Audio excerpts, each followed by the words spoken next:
السلام علیکم ورحمۃ اللہ وبرکاتہ۔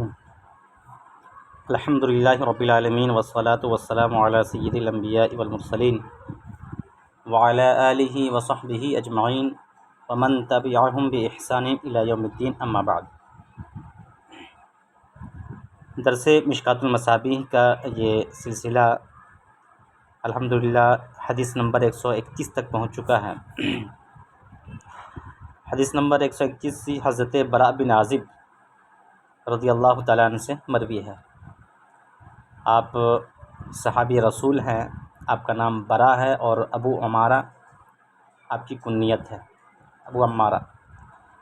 خاندان حارثہ سے آپ کا تعلق تھا اور آپ کے والد عازب یہ خود بھی صحابی رسول تھے۔ حضرت براء بن عازب کئی غزوات میں شریک ہوئے، جیسے غزوہ خندق، صلح حدیبیہ، خیبر، حنین، ان سب میں آپ کی شرکت رہی۔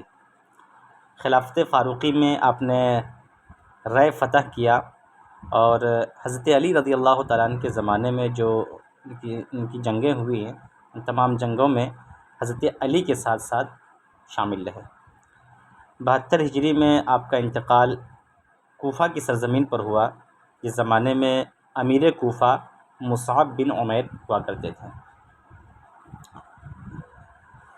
وعن البراء بن عازب عن رسول اللہ صلی اللہ علیہ وسلم قال، حضرت براء بن عازب نبی کریم صلی اللہ تعالیٰ علیہ وسلم سے روایت کرتے ہیں کہ آپ نے فرمایا، یأتیہ ملکان، تو اس کے پاس دو فرشتے آتے ہیں۔ جیسے اس سے پہلے ابھی آپ نے پڑھا تھا نا یہاں پر کہ جب میت کو دفن کر دیا جاتا ہے تو اتاہ ملکان اسودان ازرقان، تو اس کے پاس دو سیاہ فام نیلی آنکھوں والے فرشتے آتے ہیں۔ تو اسی سے اس کا تعلق ہے، چونکہ قبر المیت کا یہاں پہ ذکر نہیں ہوا ہے، ڈائریکٹ اس کو بیان کیا جا رہا ہے۔ تو نبی کریم صلی اللہ علیہ وسلم نے کیا فرمایا، یأتیہ ملکان، اس کے پاس دو فرشتے آتے ہیں، یعنی مردے کے پاس، فیجلسانہ، پھر وہ دونوں انہیں اٹھاتے ہیں۔ ایک ہے دیکھیے جلوس اور ایک ہے قعود، دونوں میں فرق یہ ہے کہ جلوس کہتے ہیں کہ جب انسان سویا ہو اور سو کر کے اٹھ جائے، یعنی اٹھ کر بیٹھ جائے تو اس کو جلوس کہتے ہیں۔ لیٹے ہوئے حالت میں اگر بندہ بیٹھ جائے تو اس کو جلوس کہتے ہیں، اور اگر کھڑا تھا اور کھڑا ہونے کے بعد پھر وہ بیٹھ جائے تو اس کو قعود کہتے ہیں۔ تو فرشتے اسے بیٹھاتے ہیں، یعنی سویا ہو تو اسے اٹھا کر کے بیٹھاتے ہیں۔ فیقولان،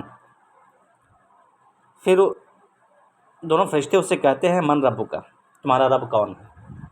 فیقول، تو بندہ کہتا ہے، ربی اللہ، میرا رب اللہ ہے۔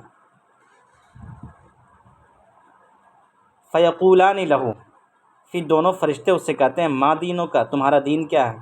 فیقول، تو وہ کہتا ہے، دینی الاسلام، میرا دین اسلام۔ یہ دو سوال ہو گئے۔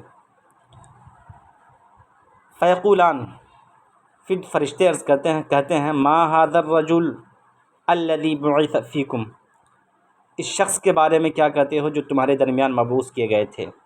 فیقول، وہ کہتا ہے، ہوا رسول اللہ صلی اللہ علیہ وسلم، یہ تو اللہ کے رسول ہیں۔ فیقولان لہ، پھر دونوں فرشتے ان سے کہتے ہیں، وما یدریک، یہ تمہیں کیسے معلوم ہوا کہ اللہ کے رسول ہیں، اور یہ جو سوال کے جواب تم نے دیے، یہ تمہیں جواب کا اندازہ کیسے لگا، اس کا جواب تمہیں کیسے معلوم چلا؟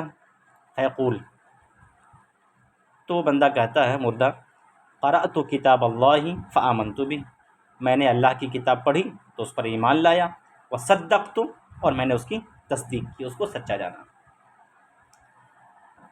تو گویا کتاب اللہ پر ہمارا ایمان اور کتاب اللہ کی باتوں کی تصدیق ہم نے کی، جس کے نتیجے میں یہ سارے سوالات کے جوابات ہمیں دریافت ہوئے، اور اس کے نتیجے میں نے اس کا یہ جواب دیا۔ فذلک قولہ، اسی کی تائید اللہ رب العزت کس قول سے ہوتی ہے، یثبت اللہ الذین آمنوا بالقول الثابت، کہ اللہ رب العزت ایمان والوں کو قول ثابت کے ساتھ مستحکم رکھتا ہے۔ یعنی جب بندہ ایمان لے آیا اللہ کی کتاب پر، تو یہ ایمان جو ہے اس کو مضبوطی کے ساتھ قائم رکھتا ہے ایسی سچویشن میں، ایسے حالات میں۔ سورہ ابراہیم کی آیت نمبر 27 قال، تو راوی کہتے ہیں فیونادی منادی من السماء، حضور صلی اللہ تعالی وسلم کہتے ہیں، قال سے مراد قال کے فاعل حضور ہیں۔ حضور فرماتے ہیں فیونادی منادی من السماء، تو آسمان سے ایک ندا دینے والا، آواز دینے والا آواز دیتا ہے۔ کیا آواز دیتا ہے؟ کہ ان صدق عبدی، کہ میرے بندے نے سچ کہا۔ عبدی یا کی اضافت کے ساتھ، اسی سے سمجھ میں آتا ہے کہ یہ قول اللہ رب العزت کا، یہ آواز دینے والا اللہ رب العزت ہوا کرتا ہے، اللہ کا کلام ہوا کرتا ہے۔ یا یہ ہے کہ بندے کے تقرب اور انتہائی درجے کی قربت کو بیان کرنے کے لیے یہاں پہ عبدی کا لفظ لایا ہے کہ میرے بندے نے سچ کہا ہے، درست کہا ہے۔ فَأَفْرِشُوا مِنَ الْجَنَّةِ فَأَفْرِشُوهُ مِنَ الْجَنَّةِ، تو اس کے لیے جنت کا فرش بچھا دو۔ وَأَلْبِسُوهُ مِنَ الْجَنَّةِ، اور جنت کا لباس پہنا دو۔ وَافْتَحُوا لَهُ بَابًا إِلَى الْجَنَّةِ، اور اس کے لیے جنت کا ایک دروازہ کھول دو۔ وَيُفْتَحُ، اور کھول دیا جاتا ہے۔ قال، پھر حضور صلی اللہ علیہ وسلم فرماتے ہیں کہ فَيَأْتِيهِ مِن رَوْحِهَا وَطِيبِهَا، تو اس کے پاس جنت کی معطر، خوشبودار، پاکیزہ باد نسیم آتی رہتی ہے، ہوا آتی رہتی ہے، معطر، خوشگوار، پاکیزہ ہوا اس کے پاس آتی رہتی ہے۔ وَيُفْسَحُ لَهُ فِيهَا مُدَّ بَصَرِهِ، اور تا حد نگاہ اس کے لیے قبر کو کشادہ کر دیا جاتا ہے۔ افصح یفصح، کشادہ کرنا، مدّ بصری تا حد نگاہ، تا حد نگاہ اس کے لیے قبر کو کشادہ کر دیا جاتا ہے۔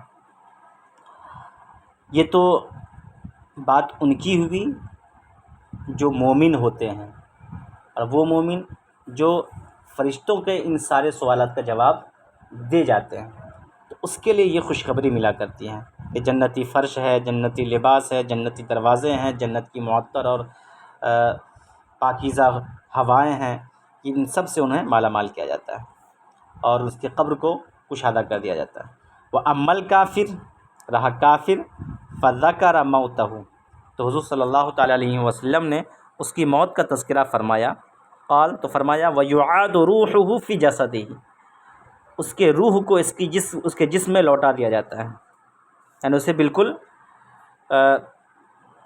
جیسے دنیا میں انسانی شکل میں تھا روح کے ساتھ، ایسے ہی اس کو روح دے کر کے مکمل طور پر اس کو تیار کر دیا جاتا ہے۔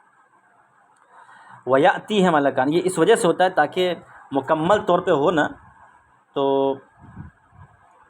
جب اسے عذاب دیا جائے تو عذاب کی کٹھنائیاں اور عذاب کی صعوبتوں کو مکمل طور پہ جھیلے وہ، اس لیے اس کے پورے جسم کے اندر روح کو ڈال دیا جاتا ہے، ورنہ تو بعض اعضاء کے اندر بھی روح ڈالا جا سکتا تھا، تو بتایا جاتا ہے کہ اس کے جسم کے اندر روح لوٹا دیا جاتا ہے۔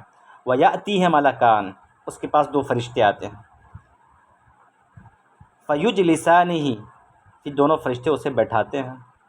فَيَقُولَانِ، تو دونوں ان سے کہتے ہیں من ربک، تمہارا رب کون ہے؟ فیقول، تو وہ کہتا ہا ہا لا ادری، ہائے افسوس مجھے تو نہیں معلوم۔ یہ ہا ہا یہ اظہار افسوس کے لیے ہے، جیسے کہا جاتا ہے نا اف اف اف اف، ایسے ہی ہا ہا لا ادری، ہائے افسوس مجھے تو کچھ پتہ نہیں، مجھے کچھ خبر نہیں۔ فیقولان لہو، دونوں فرشتے پھر ان سے یہ سوال کرتے ہیں ما دینوں کا، تمہارا دین کیا ہے؟ فیقول، وہ کہتا ہا ہا لا ادری، مجھے کچھ خبر نہیں، افسوس مجھے نہیں معلوم۔ فیقولان، پھر وہ تیسرا سوال کرتے ہیں ما ھذا الرجل الذی بعث فیکم، اس شخص کے بارے میں کیا کہتے ہو جو تمہارے درمیان مبعوث کیے گئے تھے؟ فیقول، تو وہ کہتا ہا ہا لا ادری، یعنی تینوں سوال کے جواب میں کافر یہی ایک جملہ کہیں گے ہا ہا لا ادری۔ جب یہ تینوں سوال مکمل ہو جائے گا اور جواب میں ہا ہا لا ادری کے علاوہ کچھ نہ ہوگا، تب پھر آواز آتی ہے فَيُنَادِي مُنَادٍ مِّنَ السَّمَاءِ، آسمان سے ندا دینے والا ندا دیتا ہے ان کذب، اس بندے نے جھوٹ بولا ہے۔ اسے کیسے جھوٹ بولا؟ وجہ اس کی یہ ہے کہ شریعت محمدی صلی اللہ تعالیٰ علیہ وسلم انفس و آفاق، پوری دنیا، پوری کائنات کے چپے چپے، گوشے گوشے تک پہنچ چکی ہے۔ رسالت کیا ہے، توحید کیا ہے، آخرت کیا ہے، تقدیر کیا ہے، یہ سارے پیغامات ہر بنی نوع انسان تک پہنچ چکے ہیں۔ اس کے باوجود اگر کوئی کہے کہ ہمیں محمد رسول اللہ کے بارے میں پتہ نہیں ہے، ہمیں ان کے سندیش اور پیغام کے بارے میں پتہ نہیں ہے، تو گویا کہ وہ جھوٹ بول رہا ہے۔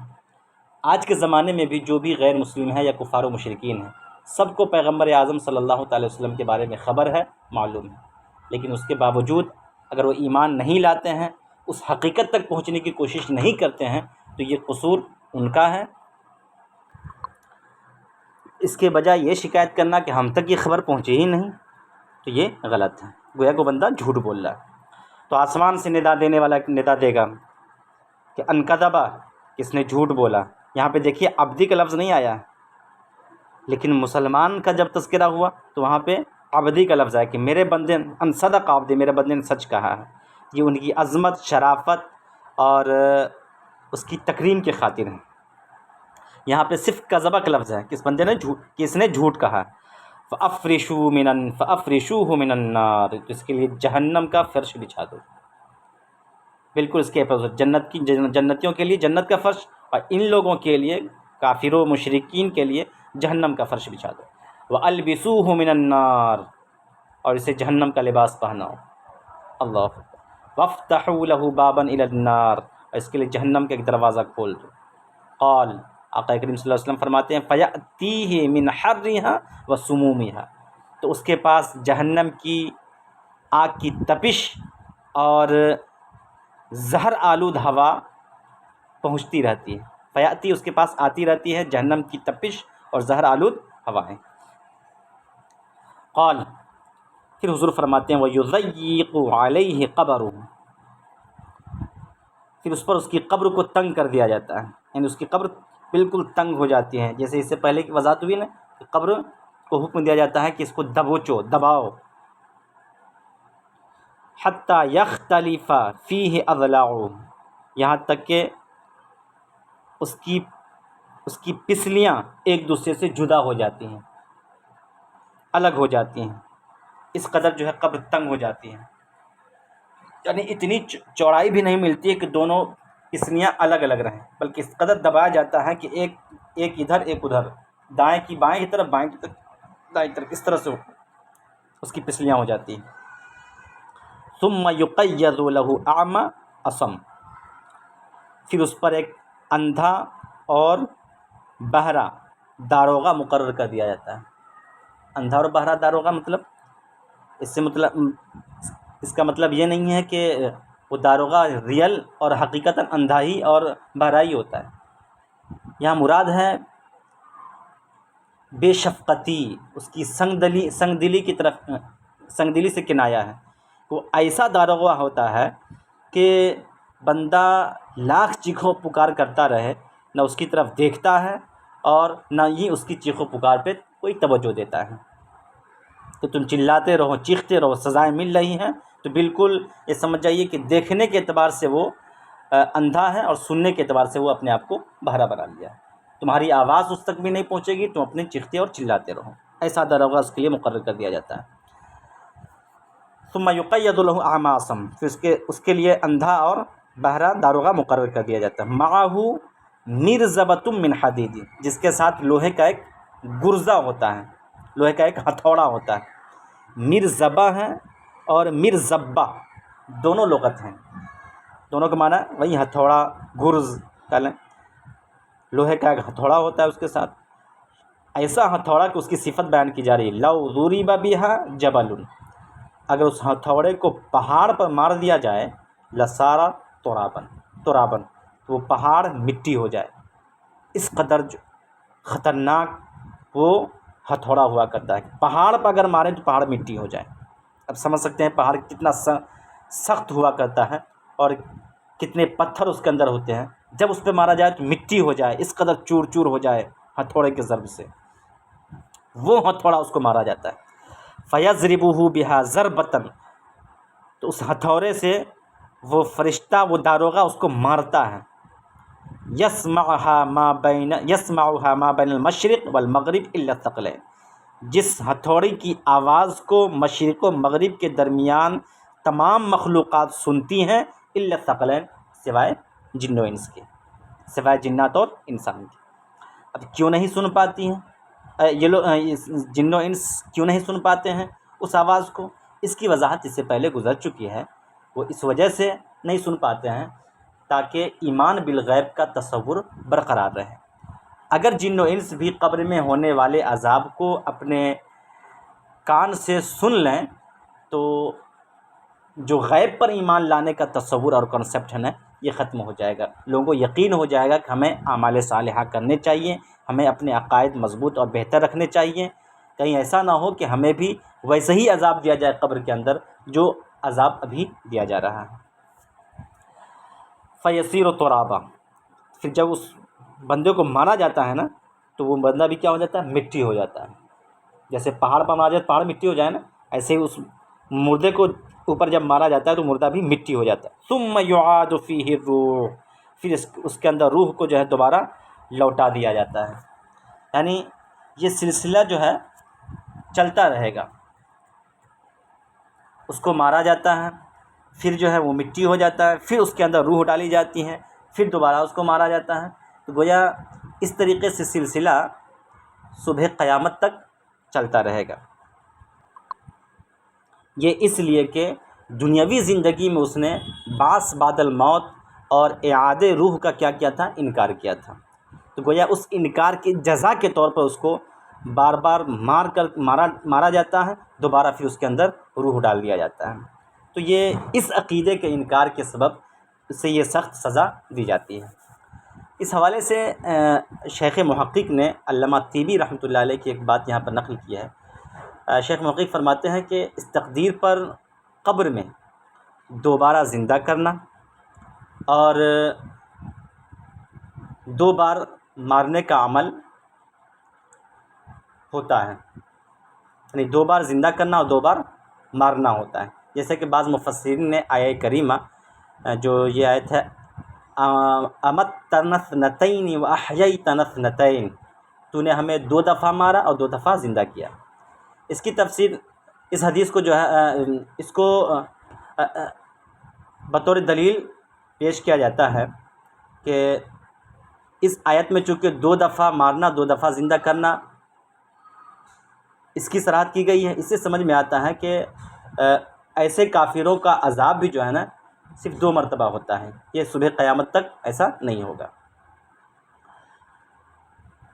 بعض مفسرین پہلی بار مارنے سے یہی دنیا میں متعارف مارنا اور قبر میں زندہ کرنے کو پہلی بار زندہ کرنا مراد لیتے ہیں، اور دوسری بار مارنے سے فرشتوں کے سوال و جواب کے بعد مارنے اور دوبارہ زندہ کرنے سے بعث و نشور کے وقت زندہ کرنا مراد لیتے ہیں۔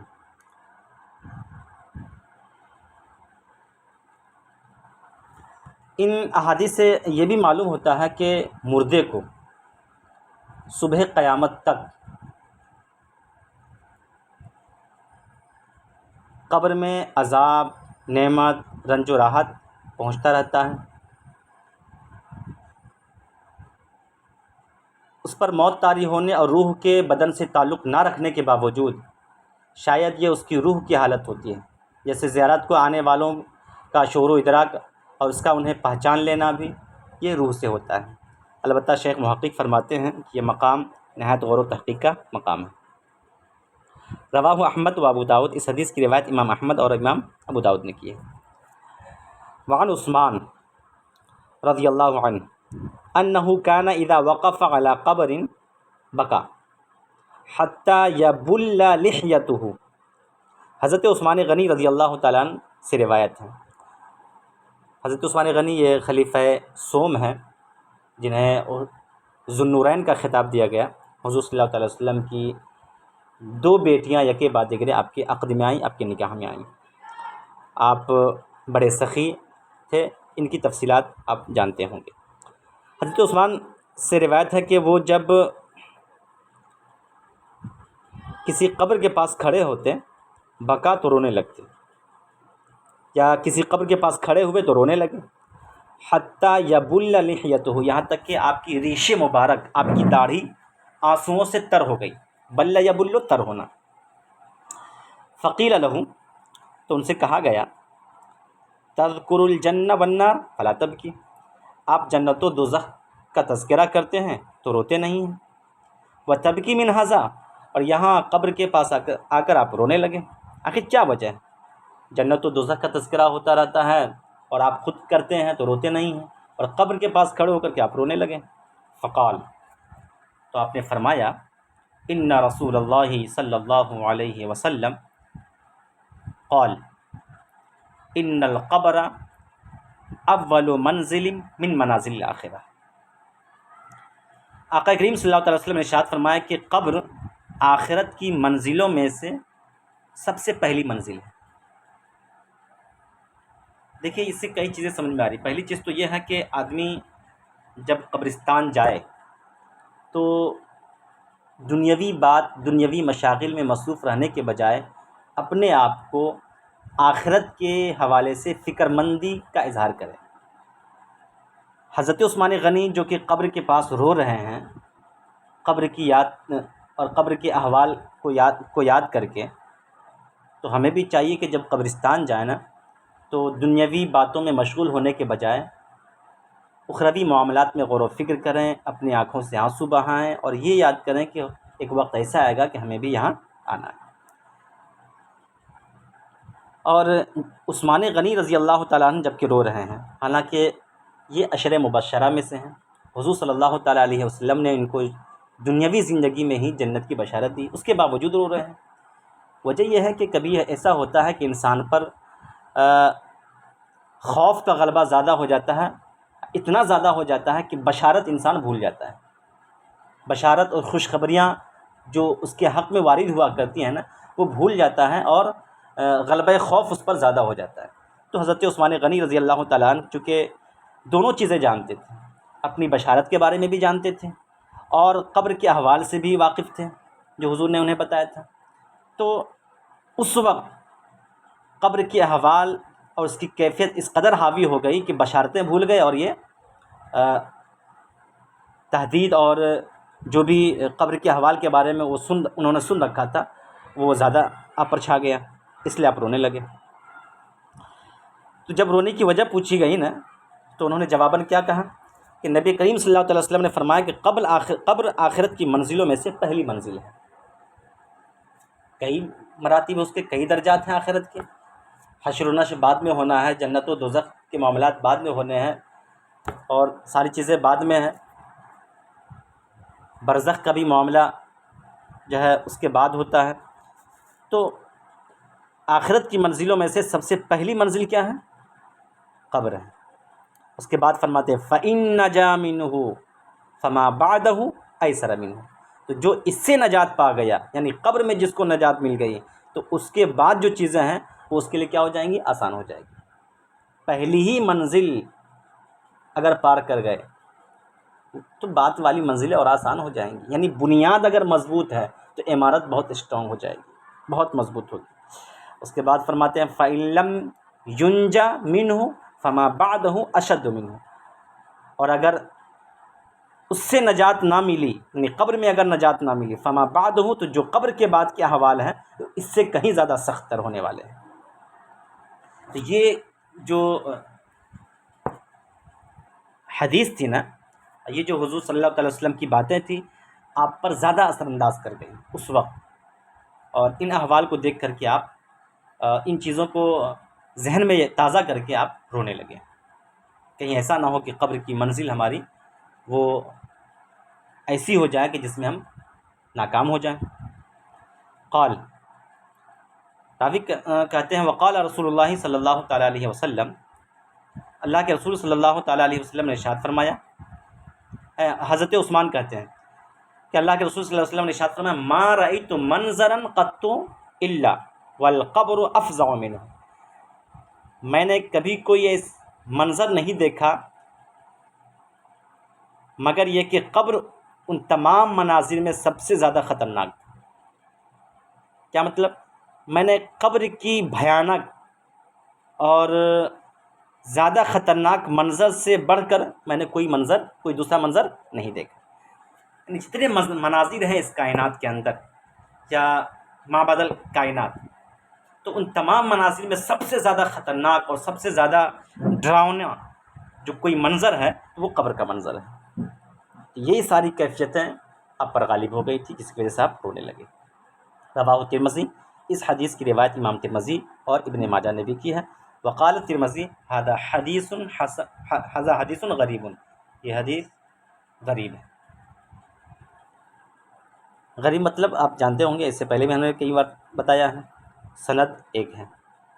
وعنہ، اور حضرت عثمان غنی ہی سے مروی ہے، حدیث نمبر 133.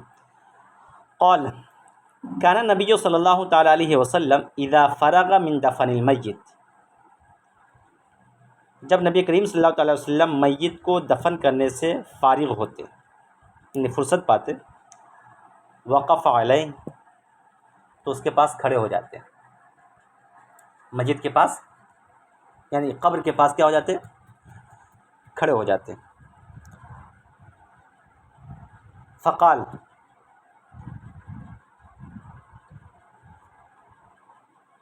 پھر آپ فرماتے، اس طرح بھی ترجمہ کر سکتے ہیں اور یوں بھی کر سکتے ہیں کہ نبی کریم صلی اللہ تعالیٰ وسلم جب میت کے دفن سے فارغ ہوئے تو قبر کے پاس کھڑے ہو گئے. فقال، پھر آپ نے فرمایا، استغفروا لاخیکم ثم صلوا له بالتثبیت، ثم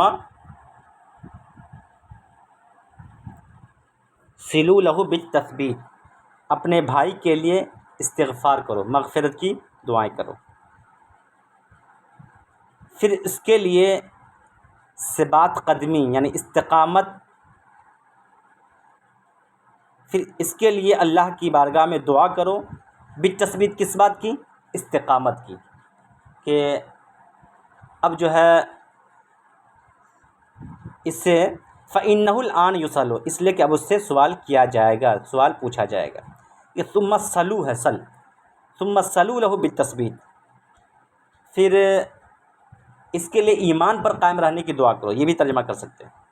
تو پھر پورا ترجمہ دیکھیں کہ جب حضور صلی اللہ تعالیٰ علیہ وسلم میت کو دفن کرنے سے فارغ ہوتے تو قبر کے پاس کھڑے ہو جاتے اور فرماتے، اپنے بھائی کے لیے استغفار کرو، مغفرت کی دعائیں کرو. ثم صلوا له بالتثبیت، پھر اس کے لیے ایمان پر قائم رہنے کی دعا کرو. فَإِنَّهُ الْآنَ يُسْأَلُ، اس لیے کہ اب اس سے سوال کیا جائے گا، اب اس سے سوال ہوگا یا سوال پوچھا جائے گا. دیکھیں، اس سے سمجھ میں آتا ہے کہ اگر کوئی بندہ زندگی میں، کوئی زندہ شخص مردوں کے لیے دعا کرتا ہے نا، تو یہ دعا مردوں کو فائدہ پہنچاتی ہے. ایسے ہی ان کے لیے استغفار اور طلب بخشش یہ رحمت کا ذریعہ اور سبب بنا کرتا ہے. مشائخ اہل سنت و جماعت رضوان اللہ تعالیٰ علیہم اجمعین کا اس حوالے سے یہی مذہب ہے اور ان کا یہی دستور رہا ہے. اہل سنت والجماعت کا یہ عقیدہ بھی ہے کہ مردے کے نام جب ایصال ثواب کیا جاتا ہے تو یہ ثواب مردے تک پہنچتا بھی ہے. اس حوالے سے ایک حدیث امام شیخ محقق عبدالحق محدث دہلوی رحمۃ اللہ علیہ نے اپنی کتاب اشاعۃ اللمعات کے اندر بیان کی ہے، جو حضرت ابو امامہ رضی اللہ تعالیٰ عنہ سے مروی ہے. حدیث کے میں یہ ہے کہ رسول کریم صلی اللہ علیہ وسلم نے فرمایا کہ جب تمہارا کوئی مسلمان بھائی فوت ہو جائے اور تم اسے دفن کر دو اور مٹی ڈال دو تو چاہیے کہ تم میں ایک شخص اس کے سرہانے کھڑا ہو کر کہے، اے فلاں فلانی عورت کے بیٹے. تو میت اس کی آواز سنتا ہے مگر جواب نہیں دے سکتا. پھر دوبارہ کہے، اے فلاں فلاں عورت کے بیٹے. جب دوبارہ یہ آواز سنتا ہے تو قبر میں اٹھ کر بیٹھ جاتا ہے. پھر تیسری بار وہ کہے، اے فلاں فلاں عورت کے بیٹے. اس پر وہ میت کہتا ہے، اللہ تجھ پر رحمت کرے، بتا کیا کہنا چاہتا ہے. لیکن تم لوگ اس کی یہ بات نہیں سنتے اور نہیں سن سکتے. جب یہ 3 مرتبہ آواز دے دینا تو پھر حضور فرماتے ہیں، پھر کہے، اے فلاں وہ کلمہ یاد کر جس پر دنیا میں تھا، یعنی کلمہ شہادت لا الہ الا اللہ وان محمدًا عبدہ ورسولہ، اور یہ کہ تو اس پر راضی تھا کہ خدا تیرا رب ہے اور حضرت محمد صلی اللہ علیہ وسلم تیرے رسول برحق ہیں اور تیرا دین دین اسلام ہے، قرآن مجید تیرا امام و رہنما ہے. جب میت یہ کہتا ہے تو منکر نکیر جو فرشتے ایک دوسرے کا ہاتھ پکڑ لیتے ہیں، حدیث کے الفاظ ہیں، ایک دوسرے کا ہاتھ پکڑ لیتے ہیں اور کہتے ہیں اس بندے کے پاس سے باہر نکل چلیں، اب ہمیں اس سے کیا کام، اللہ تعالیٰ نے خود اسے اس کی حجت اور دلیل سکھلا دی ہے، جواب کیا دینا ہے خود ہی پہلے بتا دیا ہے۔ ایک شخص نے عرض کیا یا رسول اللہ، اگر ہم لوگ اس کی ماں کا نام نہ جانتے ہوں تو پھر کس طرح آواز دیں اور کس طرح نسبت کریں؟ تو آپ نے فرمایا حوا کی طرف نسبت کرو جو سب کی ماں ہے۔ یہ تو حدیث کی بات ہوئی۔ اسی طرح سے ایک بات یہ بھی آتی ہے کہ دفن کرنے کے بعد اول سورہ بقرہ کے جو الفاظ ہیں ہم المفلحون تک یہ پڑھیں، اس کے بعد سورہ بقرہ کا جو اخیر ہے آمن الرسول اسے لاسٹ تک پورا پڑھیں دفن کرنے کے بعد، تو یہ زیادہ بہتر ہے۔ ایسے ہی کہا جاتا ہے کہ بلکہ قرآن مجید ختم کریں تو یہ زیادہ بہتر اور افضل ہے۔ بعض علماء سے یہ بھی سنا گیا کہ اس ایسے موقع پر فقہ کا کوئی مسئلہ بیان کریں تو اس کی بھی فضیلت ہے اور باعث نزول رحمت ہے۔ بعض نے کہا کہ مناسب یہ ہے کہ وراثت کا مسئلہ بیان کیا جائے۔ تو یہ چیزیں ہیں کہ میت کو دفن کرنے کے بعد اس کے ایصال ثواب کے لیے اور اس کی ثبات قدمی کے لیے، ایمان پر قائم رہنے کے لیے کچھ نہ کچھ کرنا چاہیے۔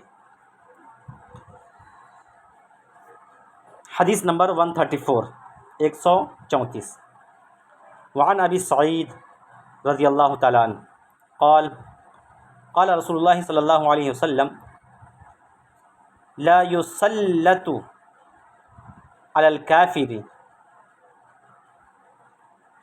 في قبره 99 تنينا تنهسه وتلدغه حتى تقوم الساعة۔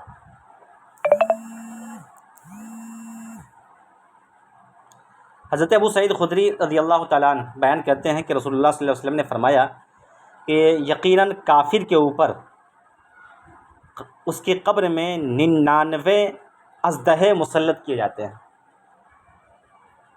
کتنے اژدہے؟ 99۔